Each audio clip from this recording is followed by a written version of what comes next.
tonight in executive session. We're now ready to start the public portion of our meeting. President's report.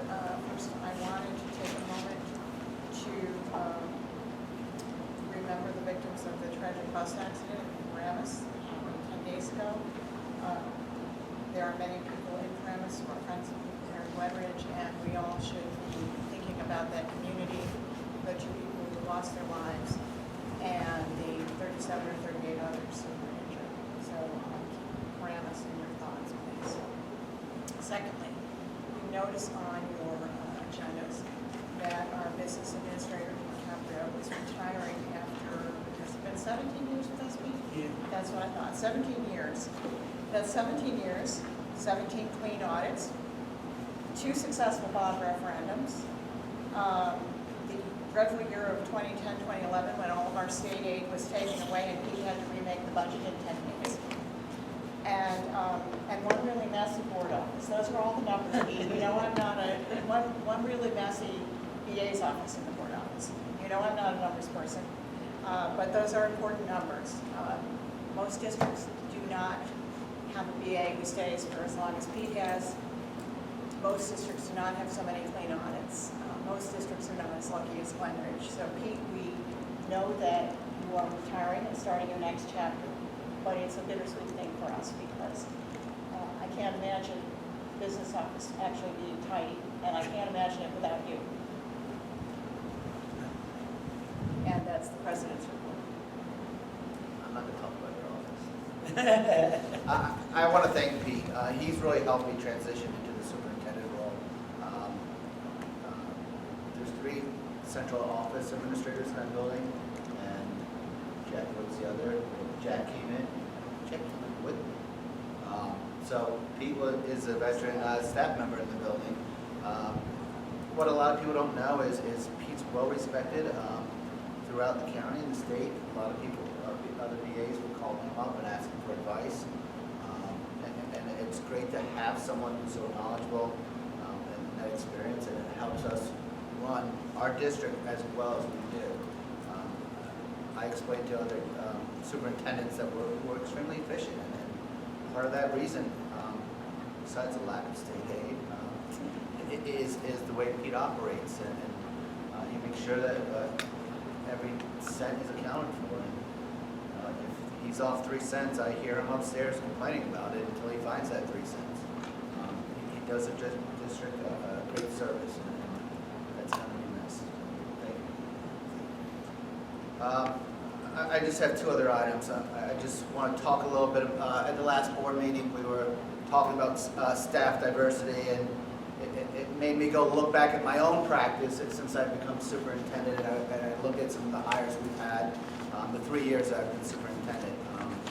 And looking at those numbers, we're a little over 20% of the last 3 years of hiring minority staff members. And those are certified staff members. Certified either being an administrator, a child study team member, a teacher, nurse, or so forth. They have a certificate position. Those are numbers that I'm proud of, but those are still numbers that we have to continue to work on when we look at our overall population. One of the things I will continue to do is reach out to our colleges that are more diverse. Did that a couple days after our last Board of Ed meeting. Talk to them about job postings that they may host on their own sites, college websites. Talk to them about getting student teachers in here. We're not getting a lot of requests for student teachers, and typically they're from 1 or 2 of the local colleges, so we're going to start forming relationships in that way. Hopefully increase the number of student teachers, because a lot of times we end up hiring student teachers just because we know they're qualified. We get a little flavor of who they are and how they are instructionally, and then that helps the process along. So, we did speak about this in great length at our personnel committee meeting that we had, and I'm going to let Mr. Campbell later on in the meeting, when it's time to report out on committees, go into that in further detail. But again, I'm pleased with those numbers, where we have been the last 3 years, but we're going to continue to work on that. The last thing I have for you tonight is I have a student presentation for you. Jack Byrne, who is a student in our Chinese class and went on the recent China trip, asked if you could present to the Board of Ed. I was very happy to have a student come up and willing to do so. So I'm going to turn the program over for Jack for a few minutes, and he's going to tell us about the trip. Yeah.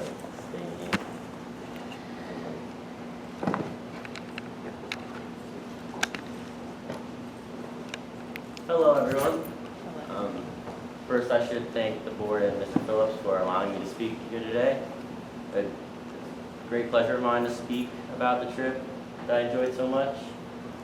And it's also, I want to express my gratitude towards the Chinese program that we have at our school. Not a lot of schools have like very strong language programs or a Chinese program.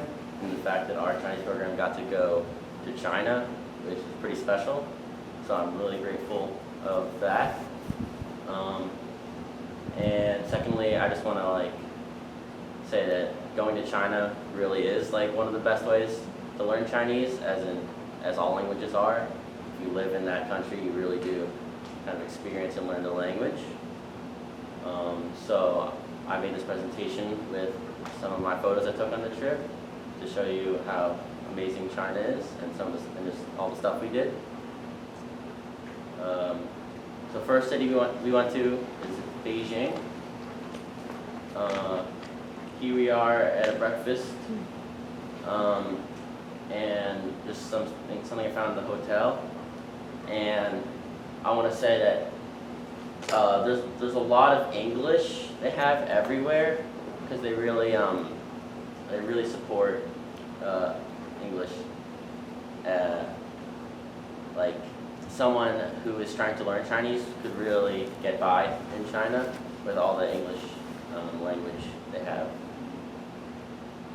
And here we are at Tiananmen Square in the Forbidden City.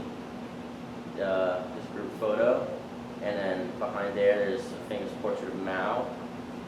And here's a statue I found in the Forbidden City.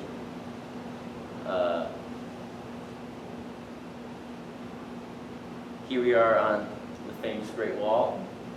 We're posing trying to make China with our bodies.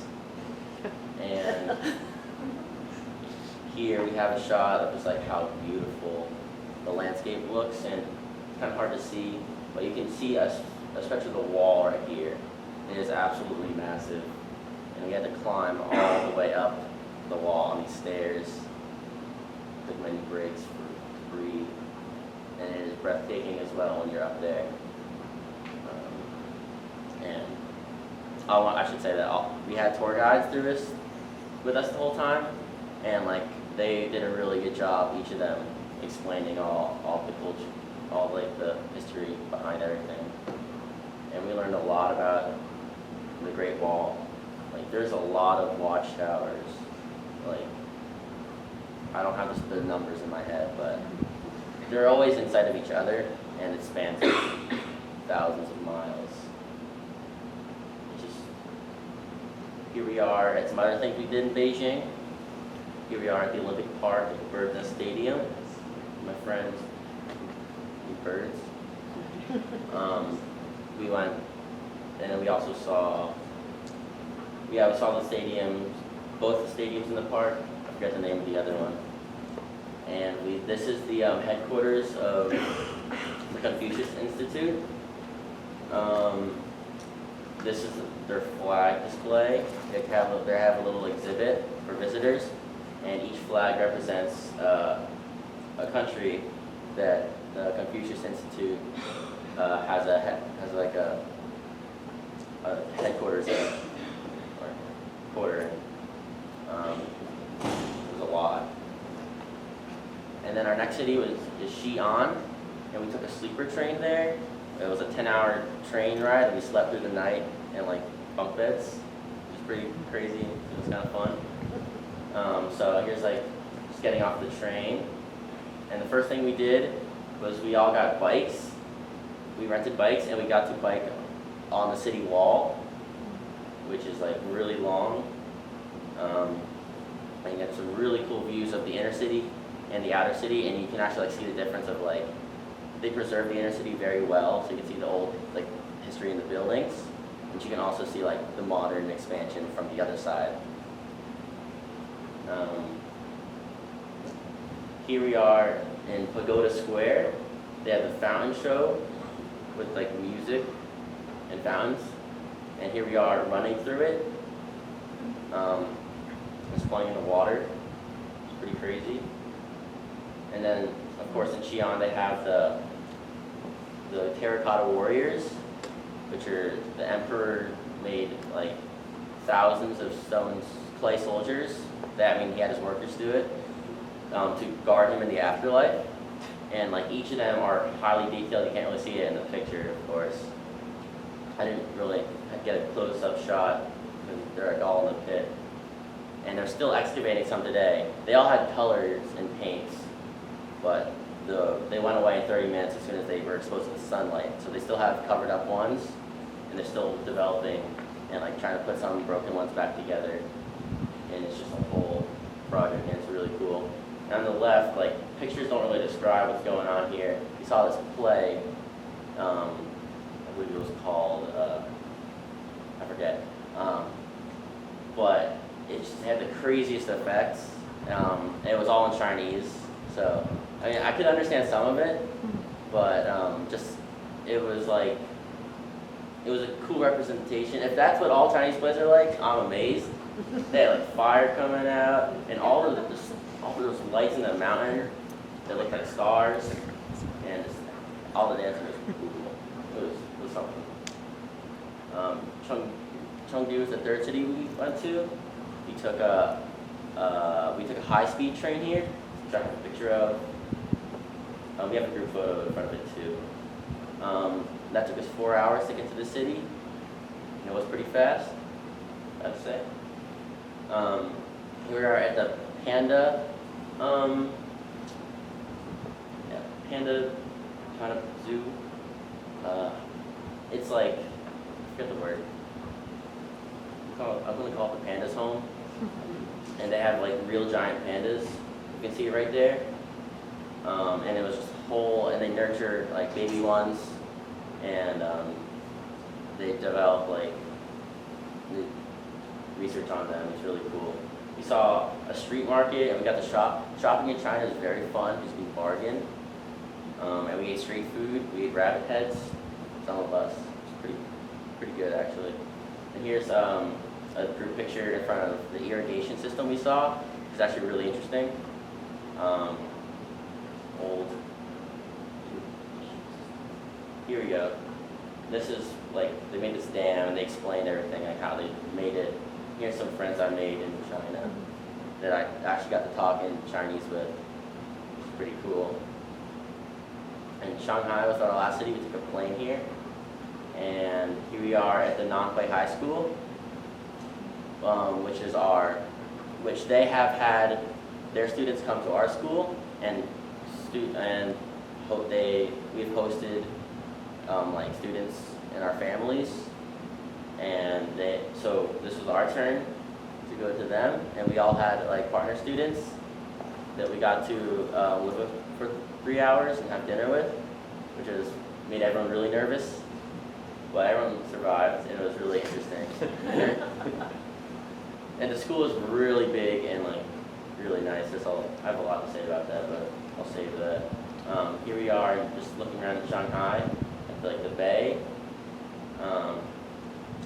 We went to a big science center they had in Shanghai with like all these like models of animals. This giant sphere, movies, and this crazy building. And here's just a night view of Shanghai, which is absolutely beautiful. Just living with like the host families is just the most jarring and like interesting experience of them all. So I have to say that, but really it's so much. It's hard to pick a favorite.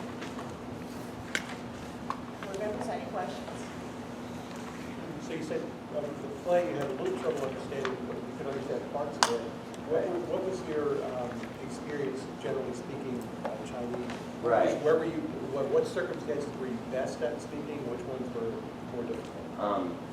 The bargaining part, in our units that we've gone through, we learned like how to bargain, and we know all the words, so we can like talk to the shopkeepers. And they're good at understanding like foreigners too. They have to be to like sell. And buying food in restaurants, like we had a unit on that, and that was like really interesting because like we practiced it so much, and then we get to actually do it, and it was successful. So, and talking to foreigners, like we could say they could definitely understand us, but hearing them was a little challenging. But like we could hear it second or third time they repeated it. Any questions or comments? Okay, thank you so Thank you much. so much. Thank you. Thank you.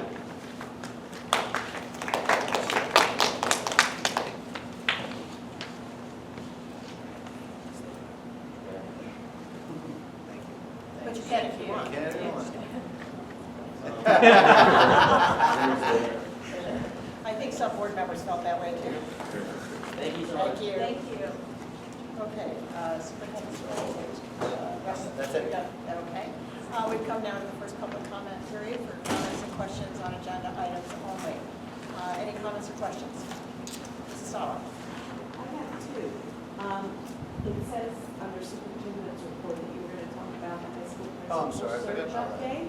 Yep. I was kind of thinking of that too. Thank you. Should have reminded me. We had 69 applicants, and for the past about 3 weeks, 2 weeks, we've been interviewing candidates. We brought in 11 candidates for the first round. We've narrowed that down to 4 candidates, and we're going to have a second round. That will include a student group, a parent-teacher group, and some activities, and we'll get feedback on those items, and then narrow it down to 2 and have a third and final round. Were you able to post any on some of the minority websites that people had brought up in past meetings to try and? We posted on school jobs, we posted on the NJPSA, which is a school administrator's website. We posted, we also placed an ad in the newspaper. And then I reached out to colleagues that I know to get, to let them aware there was an opening. As far as a minority website, we did not post it on a minority website. Typically, if administrators are looking for jobs, they're going to school jobs, and they're going to their professional organizations to find out which openings there are. And I should say the vast majority of principals and supervisors in New Jersey belong to PSA, Principals and Supervisors Association, where you posted. And when I went to their recent legislative day, I would say there was a good percentage of minority administrators who were there, both, from all over New Jersey, urban, suburban, rural. Their membership is quite diverse, so that means it's a diverse pool looking at that website. And so I think that will help us draw a pool. Are any of your final 4, do they fall into a Yes. minority? Okay. One other question regarding Mr. Caprio's position. Do you plan to replace that person?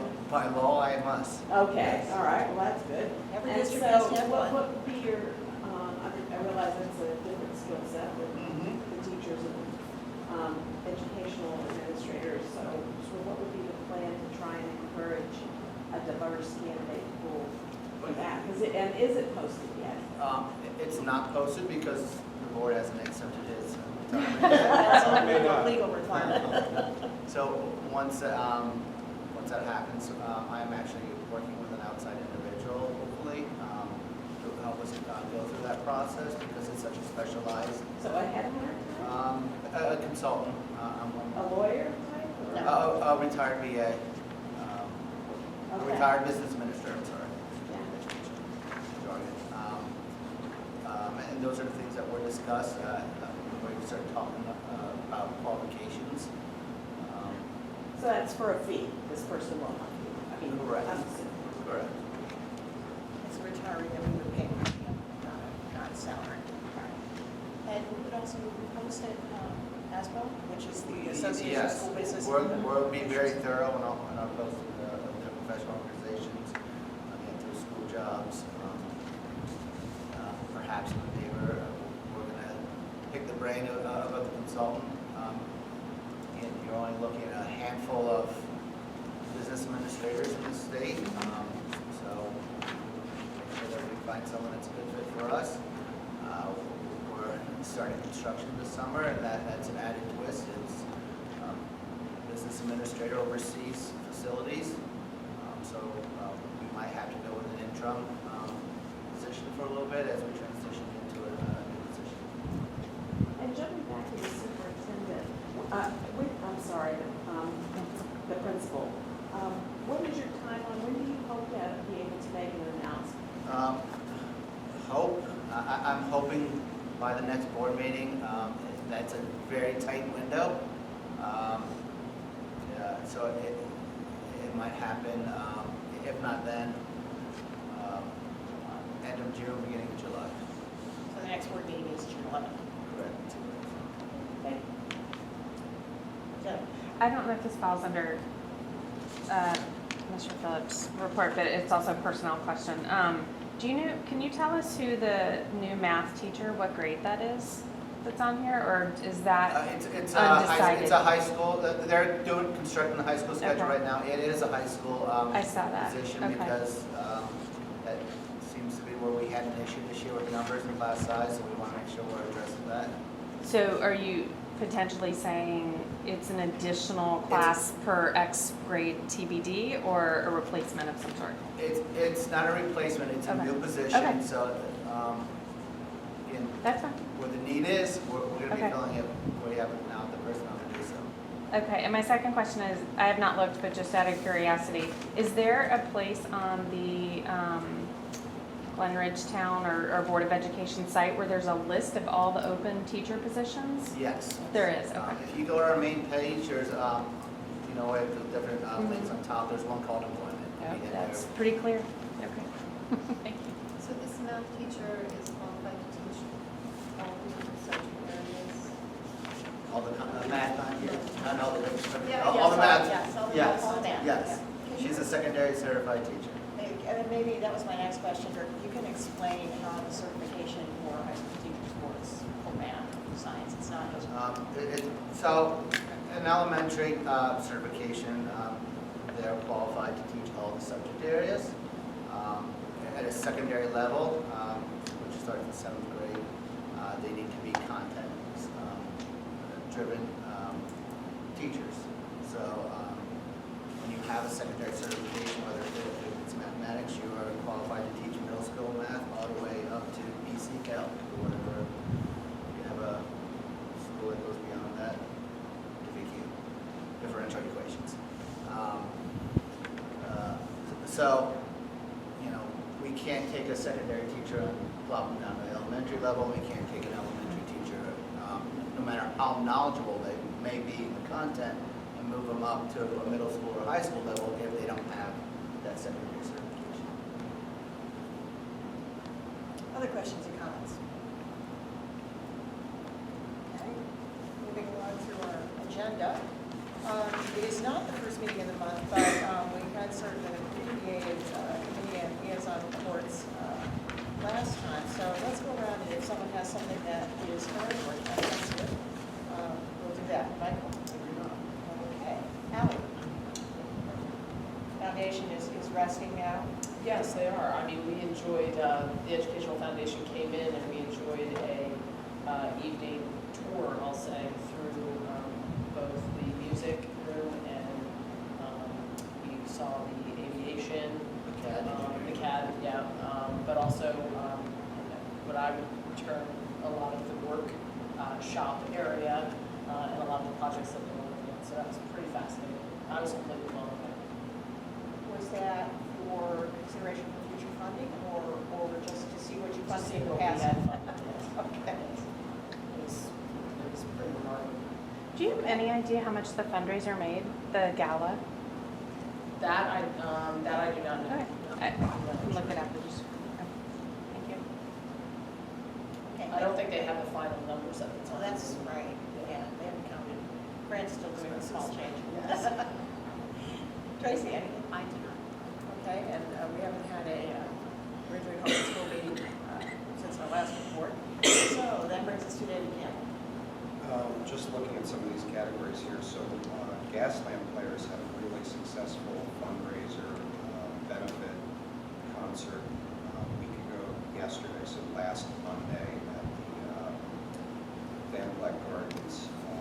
Don't know how much was raised, but it was some talent among parents in our town who performed. Was really amazing, just as we always see the kids doing it. So, and thanks to Winnie for getting out an email announcing it, because I think that pushed a lot of donations actually in the last couple of days. Finance met. We did an abbreviated report in Tim's stead here. We met last week, and we met with the whole construction team and dug into the details of the HVAC work for the Ridgeway Avenue School, using the central school once that becomes available. Came up with a good plan and a communications plan so that the committee and therefore the board has information on a real-time basis to get it to the public once things really start to happen.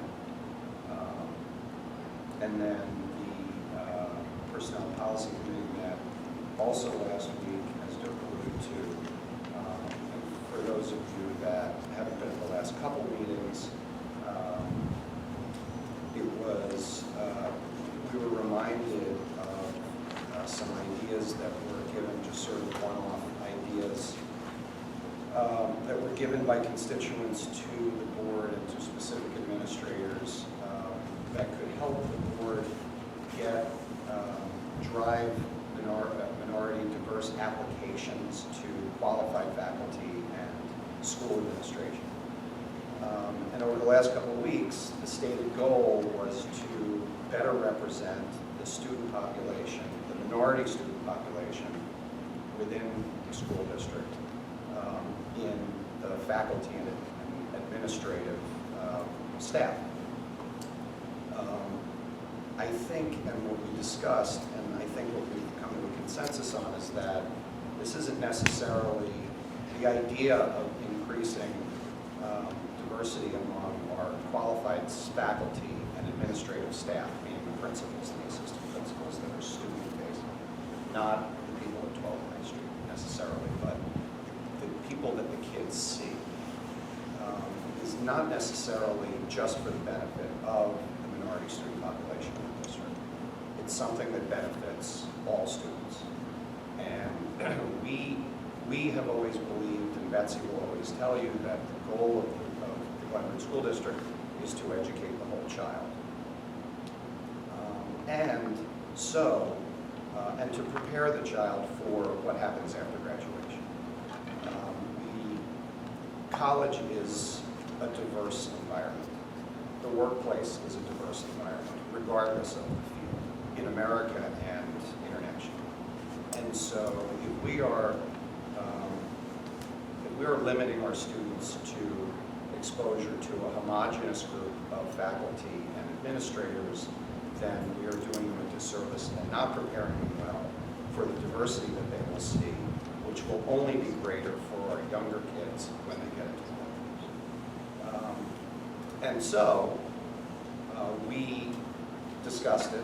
We got great information from Dirk that we didn't have at the last meeting or the meeting before that, and that is that regardless of what our minority student population is, and regardless of what our current teacher population is, and regardless of what the state population is, but the diversity among teachers, over the last 3 years, we've been on a great trajectory under Dirk's administration, and not coincidentally, but a 20% hiring rate among qualified faculty and administration is way ahead of trends within, any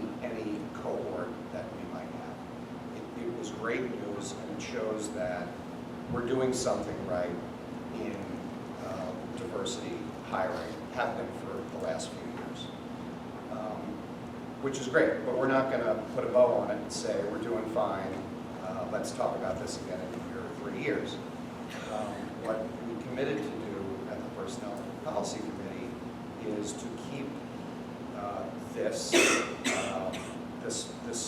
fact and this and diversity hiring on a front burner, because it's appropriate for the Personnel and Policy Committee to do that among the other committees, and always have information like that at the ready, and always be checking on it, and to make it a board goal that we're sort of formulating now, along the lines of ensuring that we are always getting ourselves in front of minority candidates for all the positions in the district, but especially certified faculty and administration. Because that's really all we can do, is we can make ourselves attractive to candidates. And so we will formulate that. And ideas from specific constituents about one website or one search firm or whatever, those are great and they're always welcome. But as a committee and as a board, we will formulate a more of a macro strategy. We will look at what we've been doing right, certainly over the last 3 years. We will give Dirk the tools that he needs to continue to do that. And we will, of course, come up with micro strategies like successful websites and the levels at which we hire and other things that we learn, that Dirk has learned and that we will continue to learn from the state, from other districts, from people. Betsy has tremendous contacts throughout our state, and we'll leverage those things. So it's something that we, as a committee and therefore as a board, are committed to keeping on the front burner and always on our agenda, just like anything else within the district. Athletics, the arts, test scores, they're something that diversity in our certified faculty and administration is something that we are going to pay attention to in the same way that we pay attention to those things.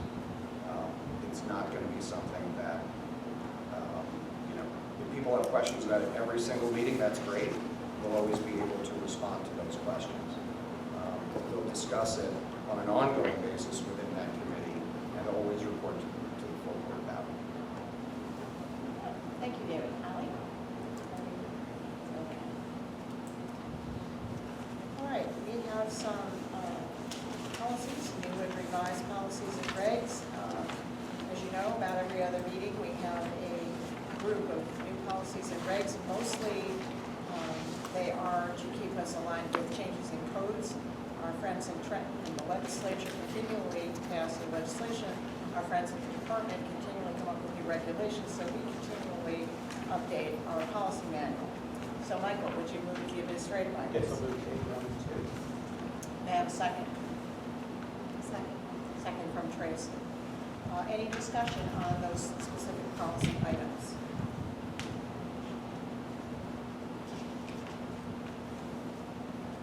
No discussion. All right, Pete? Mr. Campbell? Aye. Mr. Kalu? Aye. Ms. Hilbert? Aye. Ms. Lang? Aye. Ms. St. Aubern? Ms. Ginsburg? Aye. Motion carries. Okay, David, would you move the personnel items? May I have a second? Second. Second from Ally. Any discussion of personnel items as held in executive session in keeping with our rules? Peter? Mr. Campbell? Aye. Mr. DeLue? Aye. Ms. Hilbert? Aye. Ms. Lang? Aye. Ms. St. Aubern? Aye. Ms. Ginsburg? Aye. Motion carries. All right, curriculum items, field trips, the last one's probably of the year. Michael, would you move the curriculum I items? move C1. May I have a second? Second. Second from Ally H. Thank you. Any discussion on the curriculum items? All right, Pete? Mr. Campbell? Aye. Mr. DeLue? Aye. Ms. Hilbert? Aye. Ms. Lang? Ms. St. Aubern? Ms. Ginsburg? Aye. Motion carries. Before we move the business items, I'd like to draw your attention to B3, where we accept with thanks a generous donation from the Apostles, or the Orthodox, I hope I'm pronouncing that correctly, for a trip to Fountain Springs, including a goodie bag for each attending student for a total amount of $1,000. And I'd also like to accept with thanks the generous donation of $1,453 from Squeaky Clean Carpet Cleaning, resulting from their annual fundraiser from January through the end of March. Squeaky Clean has been doing this for years and years and years. The carpets of Glen Ridge, which are filthy at the end of winter, get cleaned, and the board gets a nice donation. So I want to thank Art Galati of Squeaky Clean for this generosity and his generosity every year. And now, David, you're the only business committee person here. Finance. I would be 1 through 4. Okay, may I have a second? I'm sorry, Oh, 5. Five, sorry. May I have a second? Second. Okay. Okay. Any questions or comments on the business items?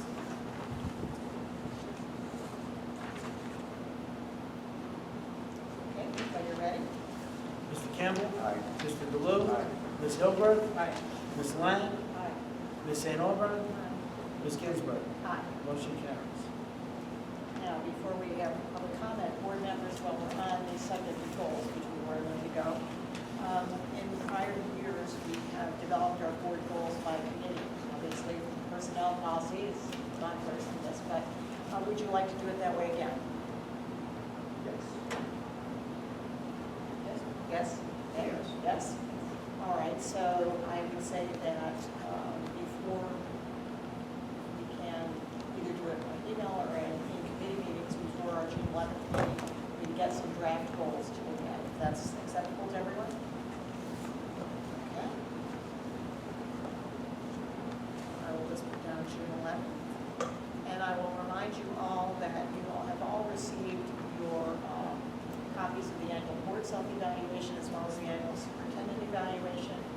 That deadline is looming large as well, so please get those finished and send them in. Thanks to Winnie, we have them all electronically now, so the board president no longer has to collate all of the evaluations, which is a blessing. So please fill yours out. All right, now it is the second public comment period for questions or comments on agenda or other items. Any questions or comments? Mrs. Solomon. Regarding diversity hiring, in part of the conversation or discussion from Mr. Campbell, I heard that the focus was on educators and those children facing, if you will, quote, not necessarily high school. A little later, I heard something about the district. I just want to say, why would we only focus diversity hiring efforts on just the children facing? Because although we all think that's very important, another benefit of diversity hiring is different schools of thought, and also the larger pool you're drawing from, statistically, you have a better chance of getting the best people. So to me, it would seem that diversity, and also just from doing what's right thing, why would we not have an equal from the clerical level all the way up? I think we do. I think that the questions that were directed at us in previous weeks seem to focus more on the teaching staff, but I don't think we make a distinction. We want pools of candidates that are diverse, whether we're hiring for the central office, which really we don't have many people in the central office. It's a little yellow house that's very underpopulated, so we don't have that much hiring. In fact, PA's position will be it, I think, for a while. So I don't think that there was any intention to exclude any group of employees. Certainly, I would say that there isn't. Now, if you actually look at our non-certified staff, the percentage of minority is higher than our student population. And if you can define the non-certified staff position, just so people know. Non-certified is a position higher that doesn't require certification, that would include aides, secretaries, custodians, maintenance.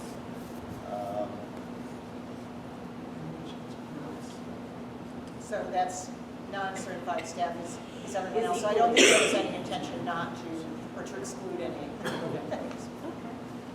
Yes. Then on the topic of the central school, at the last meeting, you all were hoping, I believe, for an update or a judge's decision or whatever concerning the urology group. That been sorted out? or- The judge has not come back to us Okay. yet. We're waiting for the judge, and who knows what he's doing, but, and our lawyer was away last week, but the judge has not come back to us yet. And then last but not least, 2 meetings ago,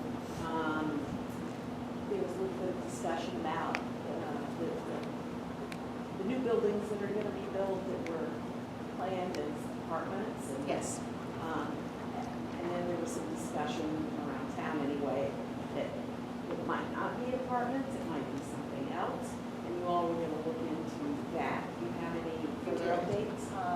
I spoke to Michael Rohall, and he told me that plans have not changed. It's going to still be residential.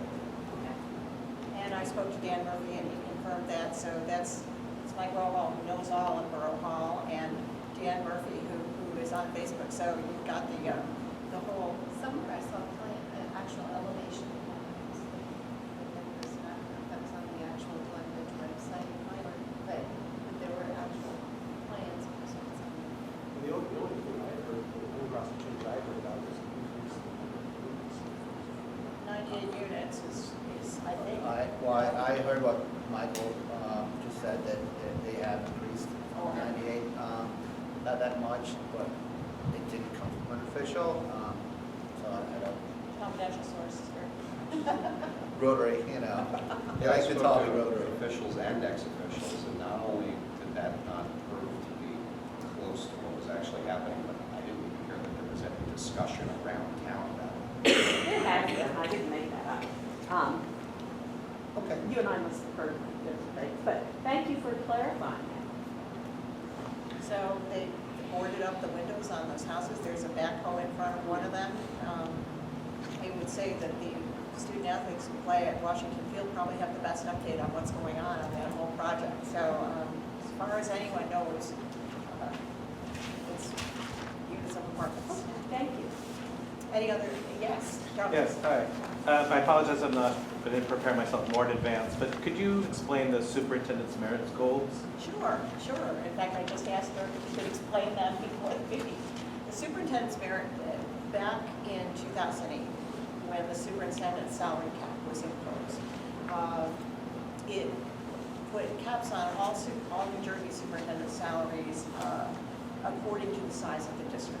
And they were hard caps. There's no cost of living increase, there's no nothing. So to sweeten that up just a little bit, they allowed districts to get merit goals based on specific sets of goals developed by the superintendent in conjunction with the board and approved by the executive county superintendent. So, and superintendents don't have to do it, but they have the option of doing it. So the merit goals that we are approving payout for tonight were developed by Dirk last year, and you can explain a little bit about what they are. They were developed by me last year, received the approval by the county superintendent, and then the board approved them. So there are 5 merit goals. One of the merit goals was to decrease the amount that we were spending on class coverages. We were spending an excessive amount the last several years on class coverages. I think in the last 3-4 years, it was over 125% increase.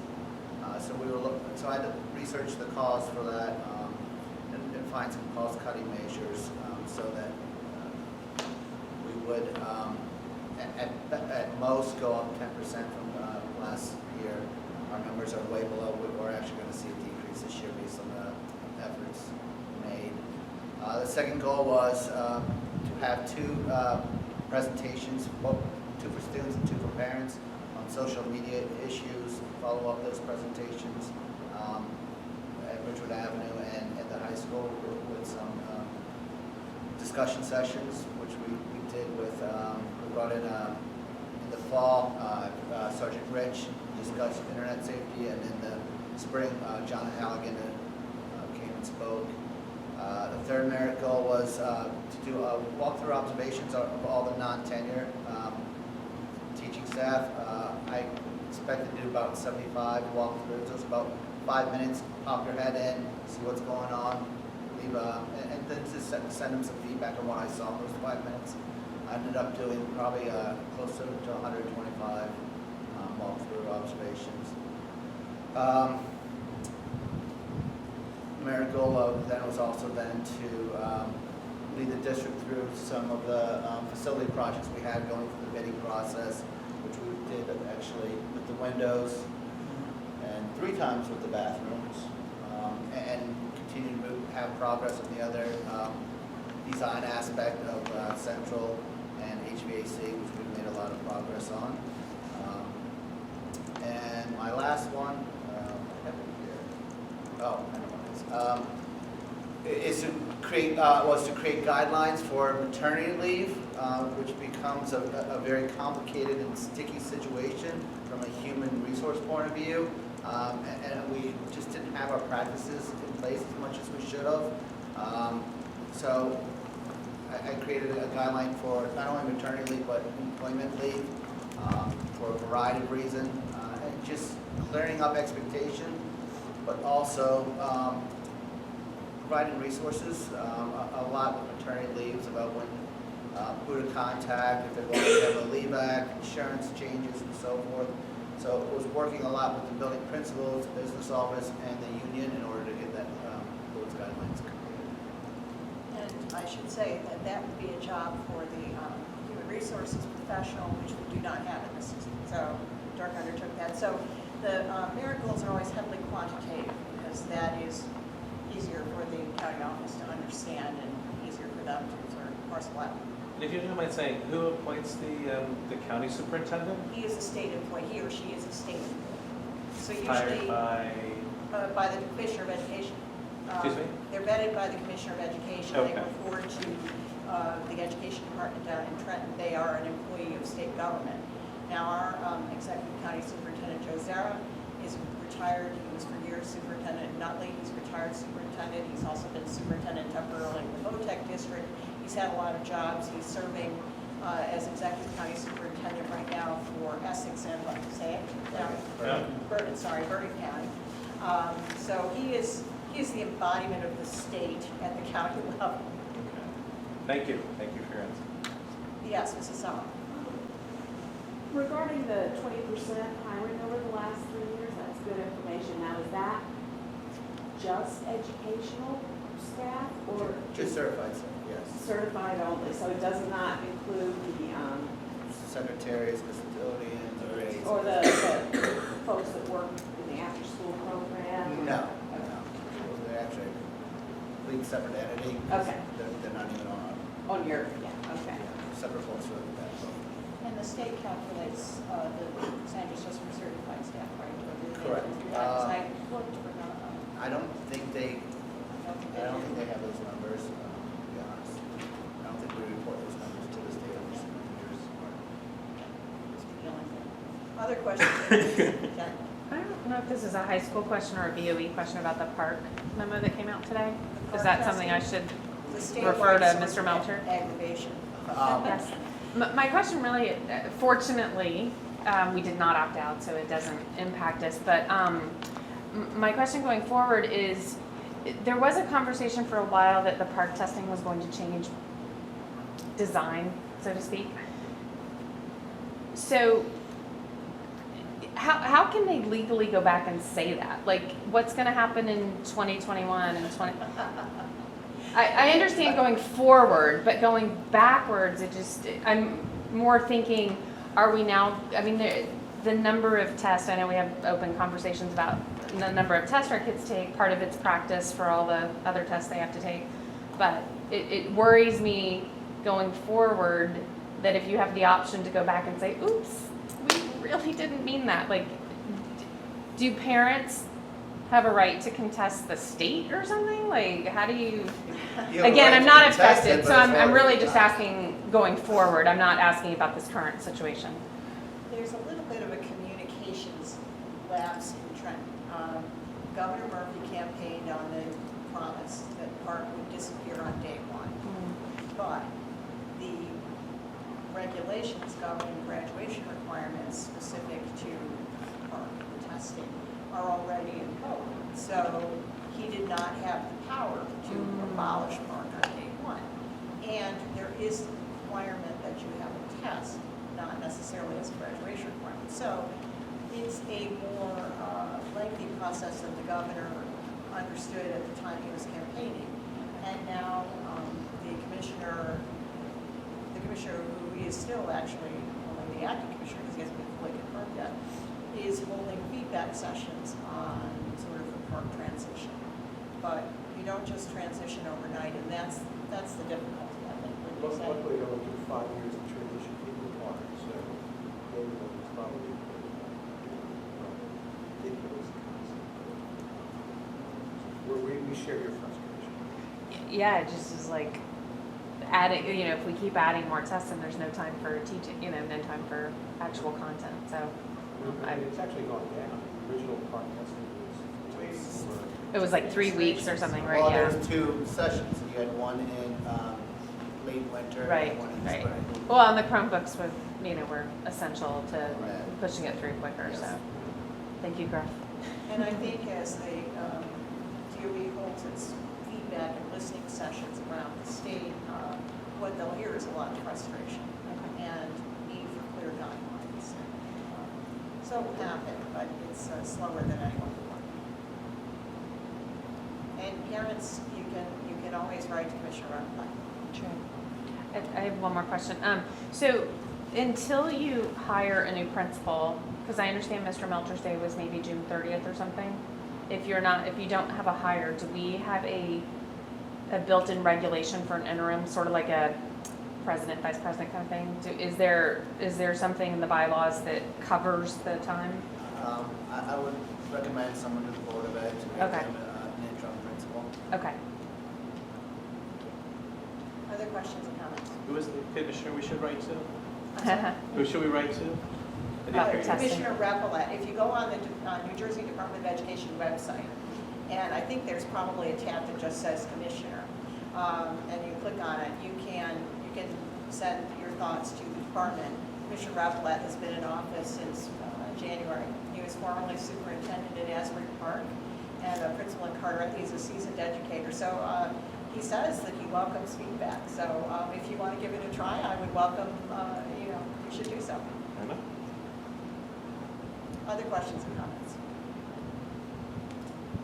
Okay, if that is the case, may I have a motion to adjourn? Motion.